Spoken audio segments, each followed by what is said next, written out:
ಕಾಯಿಲೆ ಕೊಟ್ಟು ಸುಮ್ಮನಾಗೋದ್ರೆ ಹೇಗೆ? ಅದಕ್ಕೆ ಪರಿಹಾರನೂ ನೀನೇ ಸೂಚಿಸ್ಬೇಕಲ್ವಾ?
ಇದನ್ನ ನನ್ನ ಕುತ್ತಿಗೆ ಕಟ್ಟಿ.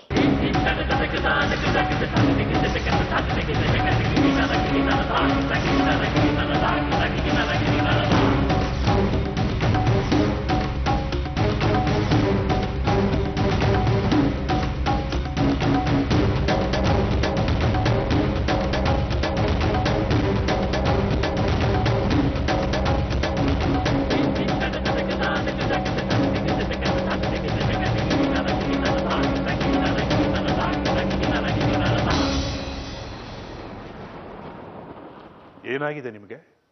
ತಲೆ ಕೆಟ್ಟಿದ್ಯಾ?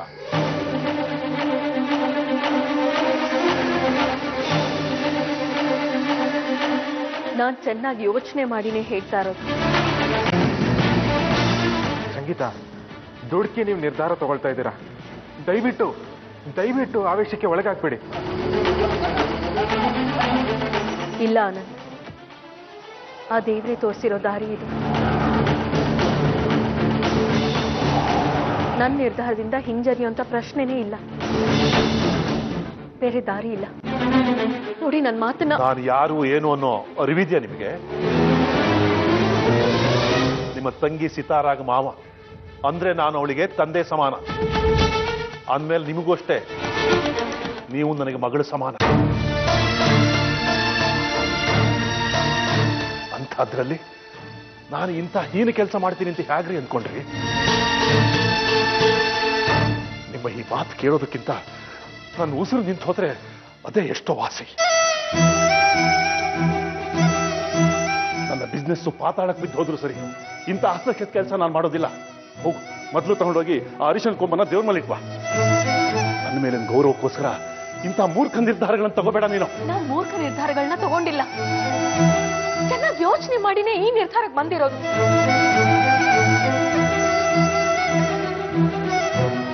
ನಿಮಗ್ ತೊಂದ್ರೆ ಆದ್ರೆ ಬರೀ ನಿಮ್ ಮನೆಯವ್ರು ಮಾತ್ರ ಬೀದಿಗೆ ಬೀಳೋದಿಲ್ಲ, ನಿಮ್ಮನ್ನೇ ನಂಬ್ಕೊಂಡಿರೋ ಸಾವಿರಾರು ಜನ ಬೀದಿಗೆ ಬೀಳ್ತಾರೆ. 100 ಜನಕ್ಕೆ ಒಳ್ಳೇದಾಗತ್ತೆ ಅನ್ನೋದಾದ್ರೆ ಅಥವಾ ಒಂದು ಜೀವ ಉಳಿಯುತ್ತೆ ಅನ್ನೋದಾದ್ರೆ ಅದಕ್ಕೋಸ್ಕರ ಒಬ್ಬ ಬಲಿ ಆಗೋದು ತಪ್ಪೇನು ಹೇಳುತ್ತೆ ಧರ್ಮಶಾಸ್ತ್ರ.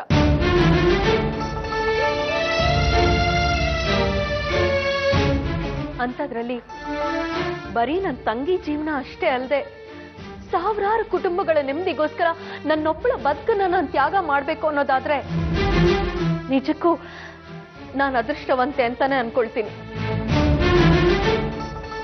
ಇಂಥ ಸೌಭಾಗ್ಯ ಎಷ್ಟು ಜನಕ್ಕೆ ಸಿಗತ್ತೆ ಹೇಳಿ? ನನ್ನ ಬಗ್ಗೆ ಚಿಂತೆ ಮಾಡಬೇಡಿ ನೀವು.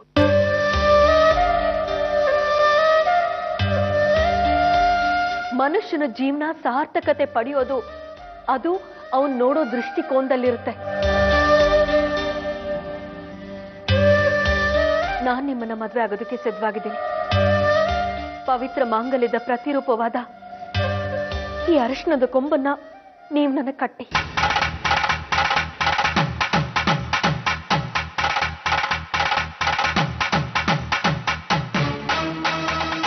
ಏನ್ ಯೋಚನೆ ಮಾಡ್ತಿದ್ದೀರಾ? ಕಟ್ಟಿ.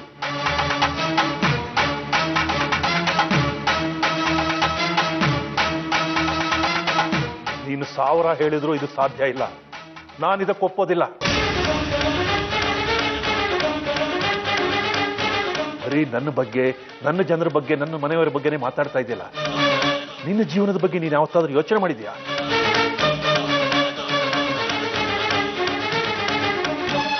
ತಾಳಿ ಕಟ್ಟೋದು 1 ನಿಮಿಷದ ಕೆಲಸ.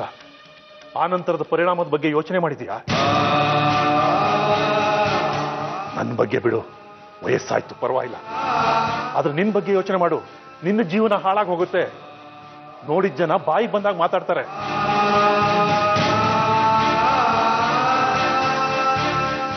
ನಾನು ಜನರ ಮಾತಿಗೆ ತಲೆ ಕೆಡಿಸ್ಕೊಳ್ಳೋದಿಲ್ಲ. ಆದ್ರೆ ನಾವು ಬದುಕ್ತಾ ಇರೋದು ಅದೇ ಜನರ ಮಧ್ಯೆ.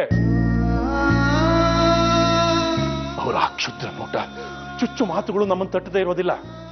ಹೊರಗಿನವರನ್ನು ಬಿಡು. ನಿನ್ ತಂಗಿ ನಿನ್ನ ಬಗ್ಗೆ ಎಂತ ಅಭಿಪ್ರಾಯಕ್ಕೆ ಬರ್ಬೋದು ಅನ್ನೋದು ಯೋಚನೆ ಮಾಡಿದ್ಯಾ? ಗೊತ್ತಾ ನಿನಗೆ? ನನ್ನ ತಂಗಿ ಬಗ್ಗೆ ನನಗೆ ಚೆನ್ನಾಗಿ ಗೊತ್ತಿದೆ. ಅವಳು ಯಾವುದೇ ಕಾರಣಕ್ಕೂ ನನ್ನನ್ನು ಅಪಾರ್ಥ ಮಾಡ್ಕೊಳ್ಳೋದಿಲ್ಲ. ನಾನೇನೇ ಮಾಡಿದ್ರು ಅದು ಒಳ್ಳೇದಕ್ಕಿಂತ ಅವಳು ಚೆನ್ನಾಗಿ ಗೊತ್ತಿದೆ. ನಿನ್ನ ಮಾತು ಕೇಳ್ತಾ ಇದ್ರೆ ನಿನ್ನ ನೀನು ಹುಚ್ಚಿ ಅನ್ಬೇಕು, ಬೆಪ್ಪು ಅನ್ಬೇಕು, ನನಗೆ ಅರ್ಥ ಆಗ್ತಾ ಇಲ್ಲ.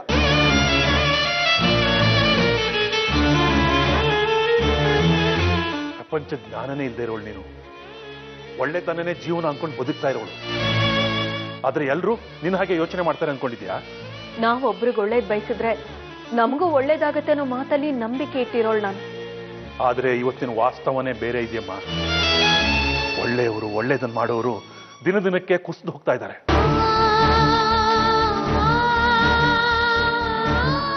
ಮಾಡಬಾರ್ದನ್ ಮಾಡೋರೆ ಇವತ್ತು ಚೆನ್ನಾಗಿ ಮೆರಿತಾ ಇರೋದು. ಈ ಜನರ ಮೆಂಟಾಲಿಟಿ ನಿನಗೆ ಗೊತ್ತಿಲ್ಲ. ನನ್ನ ಮಾತನ್ನು ಕೇಳು. ನೋಡಿ, ನನ್ನ ತಂಗಿ ಆಗ್ಲಿ, ನಿಮ್ ಮಗ ಸಂತೋಷ ಆಗ್ಲಿ, ತಕ್ಷಣಕ್ಕೆ ನನ್ನನ್ನ ತಪ್ಪಾಗಿ ತಿಳ್ಕೊಂಡ್ರು ಮುಂದೆ ಒಂದಲ್ಲ ಒಂದು ದಿನ ಅವ್ರಿಗೆ ಸತ್ಯ ಏನು ಅಂತ ಗೊತ್ತಾಗೇ ಆಗುತ್ತೆ. ಆಗ ಅವರು ರಿಯಲೈಸ್ ಆಗ್ತಾರೆ. ನೀವು ತಾಳಿ ಕಟ್ಟಿ.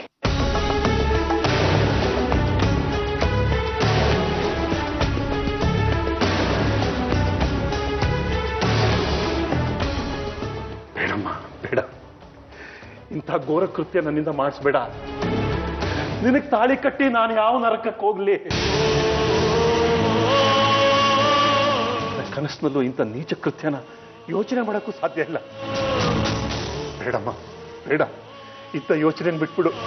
ನಿನ್ ಕೈ ಮುಗಿದು ಬೇಡ್ಕೊಡ್ತೀನಿ, ಬಿಟ್ಬಿಡು ತಾಯಿ, ಬಿಟ್ಬಿಡು.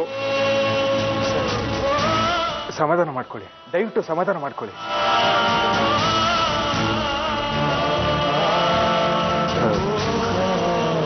ಸರ್, ನಿಮಗೆ ಮುಜುಗರ ಆಗದಿರೋ ಹಾಗೆ ಒಂದು ಸಜೆಷನ್ ಕೊಡ್ತೀನಿ, ಒಪ್ಕೊಳ್ತೀರಾ?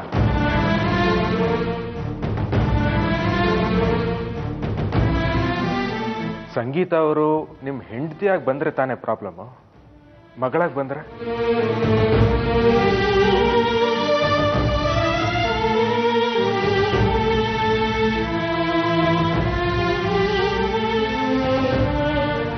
ನೀವೇನು ಹೇಳ್ತಾ ಇದ್ದೀರಾ? ನನಗೆ ಅರ್ಥ ಆಗ್ತಾ ಇಲ್ಲ.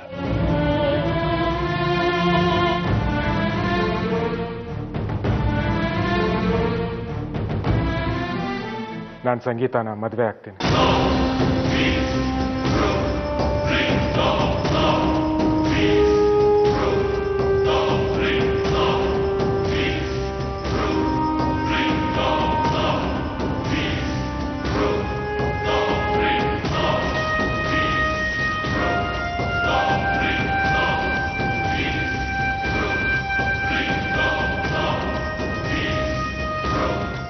ನಾನು ತಮಾಷೆ ಮಾಡ್ತಾ ಇಲ್ಲ, ಖಂಡಿತವಾಗ್ಲೂ ಸಂಗೀತನೇ ಮದುವೆ ಆಗ್ತೀನಿ ನಾನು.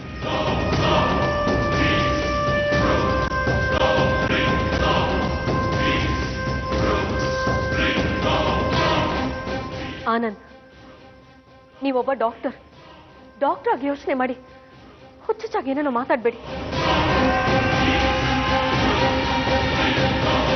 ನಮ್ ಪ್ರಾಬ್ಲಮ್ ನೋಡಿ ನೀವ್ ಎಮೋಷನಲ್ ಆಗಿ ನಿಮ್ ಜೀವನನ ಬೇಡಿ. ನಾನು ಹುಚ್ಚುಚ್ಚಾಗಿ ಏನು ಮಾತಾಡ್ತಾ ಇಲ್ಲ ಸಂಗೀತ. ಹಾಗೂ ನನ್ನ ಪ್ರೀತಿನ ನೀವು ಹುಚ್ಚು ಅನ್ನೋದಾದರೆ ಆ ಹುಚ್ಚು ಹಿಡಿದು ತುಂಬಾನೇ ವರ್ಷಗಳಾಗೋಗಿದೆ.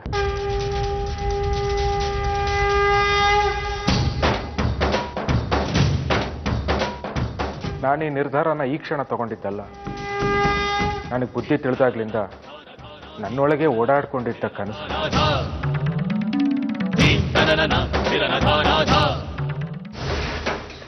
ಆಶ್ಚರ್ಯ ಆಗ್ತಿರ್ಬೇಕಲ್ಲ. ಒಂದು ನಿಮಿಷ ಬಂದೆ.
ಈ ಫೋಟೋ ನೀವು ಸ್ಕೂಲ್ ಡೇಸಲ್ಲಿದ್ದಾಗ ನಿಮಗೆ ಗೊತ್ತಾಗದೇ ಇರೋ ಹಾಗೆ ನಾನು ತೆಗ್ದಿದ್ದ ಫೋಟೋ.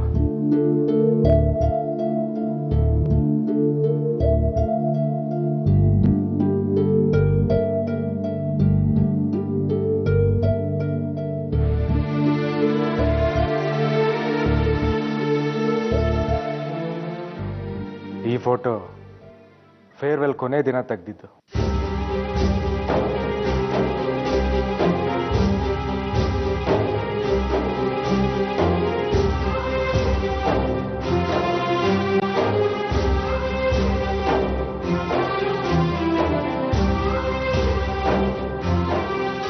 ಈ ನವಿಲ್ಗರಿ ನೆನಪಿದೆ ನನಗೆ.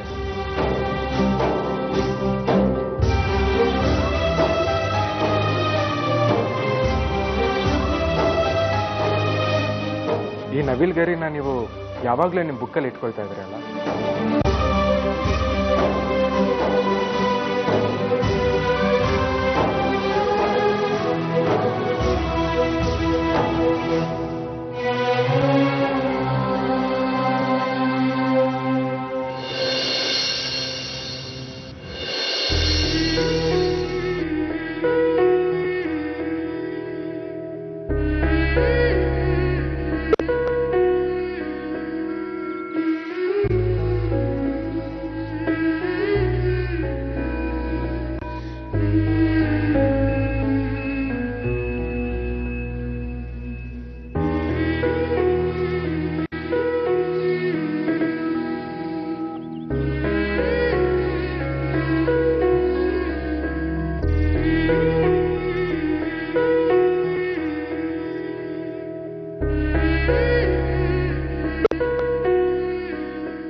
ಈ ನವಿಲ್ಗರಿ ನನ್ನ ಹತ್ರ ಹೇಗೆ ಬಂತು ಅಂತ ಆಶ್ಚರ್ಯ ಆಗ್ತಾ ಇದೆಯಾ?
ಒಂದಿನ ಆಕಸ್ಮಿಕವಾಗಿ ನಿಮ್ಮ ನೋಟ್ಬುಕ್ ಕೆಳಗೆ ಬಿತ್ತು. ನೀವು ಅದನ್ನು ಅಬ್ಸರ್ವ್ ಮಾಡಲಿಲ್ಲ. ನಾನು ತಕ್ಷಣ ತಗೊಂಡ್ಬಿಟ್ಟೆ.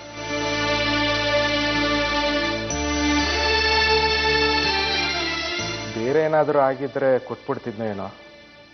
ಆದರೆ ನೀವು ಇಷ್ಟಪಡೋ ಆ ನವಿಲ್ಗರಿ ನನ್ನ ಹತ್ರನೇ ಇರಲಿ ಅನ್ನಿಸ್ತು. ಈ ನವಿಲ್ಗರಿ ನನಗೆ ಸಿಕ್ಕಿದ ಕ್ಷಣದಿಂದ ಇವತ್ತಿನವರೆಗೂ ಒಂದು ಅಮೂಲ್ಯವಾದ ನಿಧಿ ಥರ ಕಾಪಾಡ್ಕೊಂಡು ಬಂದಿದ್ದೀನಿ.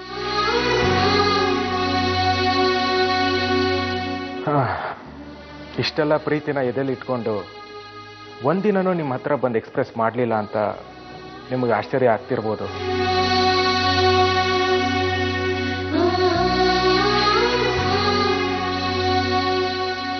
ನಿಮ್ಮನ್ನ ನಾನು ನನ್ನ ಪ್ರಾಣಕ್ಕಿಂತ ಹೆಚ್ಚಾಗಿ ಪ್ರೀತಿಸ್ತಾ ಇದ್ದೀನಿ ಸಂಗೀತ. ನೀವು ನನ್ನನ್ನು ತಿರಸ್ಕರಿಸ್ಬಿಟ್ರೆ ನನ್ನ ಕೈಲಿ ತಡ್ಕೊಳ್ಳೋ ಶಕ್ತಿ ಇರಲಿಲ್ಲ.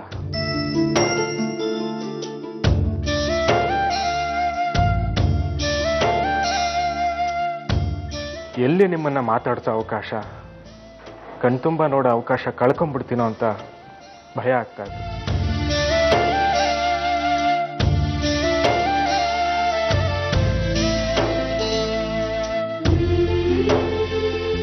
ಆದರೂ ಒಂದಿನ ಆಗಿದ್ದಾಗೋಗ್ಲಿ, ನನ್ನ ಮನಸ್ಸಲ್ಲಿರೋದನ್ನ ನಿಮ್ಮ ಹತ್ರ ಹೇಳಲೇಬೇಕು ಅಂತ ನಿರ್ಧಾರ ಮಾಡ್ಕೊಂಡು ಬಂದೆ.